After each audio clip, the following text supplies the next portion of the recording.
Friends, welcome to विजयिताज yummy kitchen. आज আমরা দেখতে চলেছি চিকেন স্টু এর রেসিপি। চলুন দেখে নিই এই রেসিপিটি কি করে আমরা তৈরি করছি, তৈরি করতে আমাদের কি কি ইনগ্রেডিয়েন্টস লাগছে। আজকে রেসিপির মূল উপকরণ হলো চিকেন। এখানে আমরা লেগ পিস নিয়েছি দুটা, আর তার মধ্যে থেকে ভালো ভালো যে পিসগুলো সেগুলো নিয়েছি, কেটে ধুয়ে ভালো করে পরিষ্কার করে জল ঝরিয়ে তারপর রাখা। সাথে লাগছে বড় বড় করে কেটে রাখা পেঁপের টুকরো, গাজরের টুকরো, আলু, কুচি করে কেটে রাখা পেঁয়াজ, বড় বড় করে কেটে রাখা টমেটো। ফোড়নের জন্য লাগছে তেজপাতা, গোলমরিচ আর কাঁচা লঙ্কা পেস্ট, রসুন পেস্ট, আদা পেস্ট, সামান্য পরিমাণ জিরে পেস্ট। শেষে দরকার পড়বে গরম মশলা পেস্ট, এটা শিলপাটাতে পেস্ট করা আছে, ছোট এলাচি, লবঙ্গ, দারচিনি আর সামান্য পরিমাণ জায়ফল। আজকে তৈরি হচ্ছে চিকেন স্টু। এটা যারা ডায়েট কন্ট্রোলিং করছেন তাদের জন্য ভীষণ উপকারী, এবং যারা নতুন নতুন মা হয়েছেন তারা নির্দ্বিধায় এটা খেতে পারেন। স্বাস্থ্যের জন্য খুবই ভালো, যেহেতু চিকেন খেলে কারোই তেমন কোনো অসুবিধে হয় না, সেই জন্যে এটা আমরা আজকে চিকেন স্টুই তৈরি করেছি।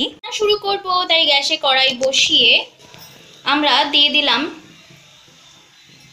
বড় চামচের 2.5 চামচ রিফাইন অয়েল অর্থাৎ হোয়াইট অয়েল, সামান্য পরিমাণ জিরে, তেজপাতা। ফোড়নটা প্রায় তেতেই গেছে, আজ আমরা বানাচ্ছি চিকেন স্টু।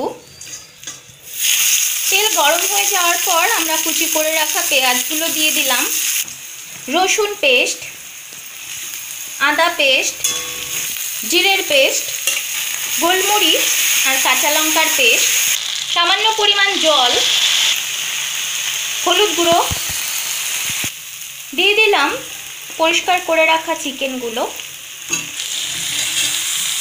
দিয়ে দিলাম কেটে রাখা বড় বড় করে কেটে রাখা পেঁপে, গাজর, আলুগুলো।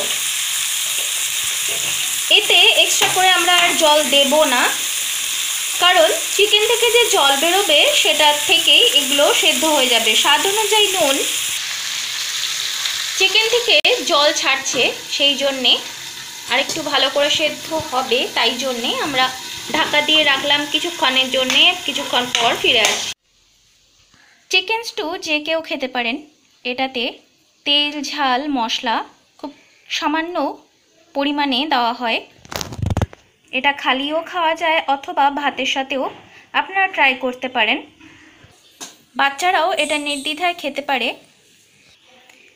আমাদের বাড়িতে আমরা এরকমভাবে তৈরি করেছি, আপনারা কীরকমভাবে তৈরি করেন অবশ্যই আমাকে কমেন্টসে জানাবেন।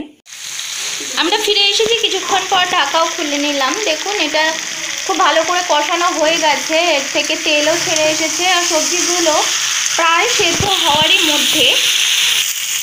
এবার আমরা কড়াই থেকে নিয়ে প্রেসার কুকারে দিয়ে দিচ্ছি, দেওয়ার পর ঢাকা আটকে দেব আর একটা বা দুটো হুইসেল পড়ার জন্য অপেক্ষা করব। দিয়ে দিলাম জল ঝোলের জন্য, অর্থাৎ আজকে যেহেতু আমরা চিকেন স্টু তৈরি করছি, আমরা কি করে তৈরি করলাম সেটা আপনারা দেখলেন। আর এবার আমরা ওপর থেকে গরম মশলা ছড়িয়ে দেব, খানিকটা পরিমাণ ঘি দিয়ে দেব, আপনারা বাটারও দিতে পারেন। আর অনেকগুলো জল দিয়ে এটা সিটি দেওয়ার জন্য বসাতে হবে। 1 চামচ বাটার দিলাম,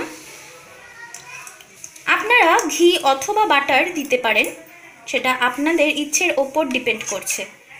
এটা একদমই তৈরি হয়ে গেছে, এবার গার্নিশ করে আপনাদের সামনে নিয়ে আসছি। ফ্রেন্ডস, তৈরি হয়ে গেছে আমাদের আজকের সানডে স্পেশাল চিকেন স্টু। এটা খেতে তো ভীষণই সুস্বাদু হয়, স্পেশালি আমার খুব পছন্দের। আপনারাও বাড়িতে ট্রাই করে খেয়ে আমাকে জানাবেন আপনাদের কেমন লেগেছে। নিজেও খান, সবাইকে খাওয়ান, আর কমেন্টসে বলুন আপনাদের কেমন লেগেছে। যদি ভালো লেগে থাকে তাহলে প্লিজ লাইক, কমেন্ট, শেয়ার আর সাবস্ক্রাইব করতে ভুলবেন না। পাশে থাকা বেল আইকনটিকে প্রেস করে দেবেন যাতে নতুন কোনো ভিডিও এলে আপনার নোটিফিকেশন আগেই পেতে পারেন। আজকের মতো এতটুকুই, দেখা হবে এই চ্যানেলে অন্য কোনো রেসিপি নিয়ে। আজকের মতো টাটা।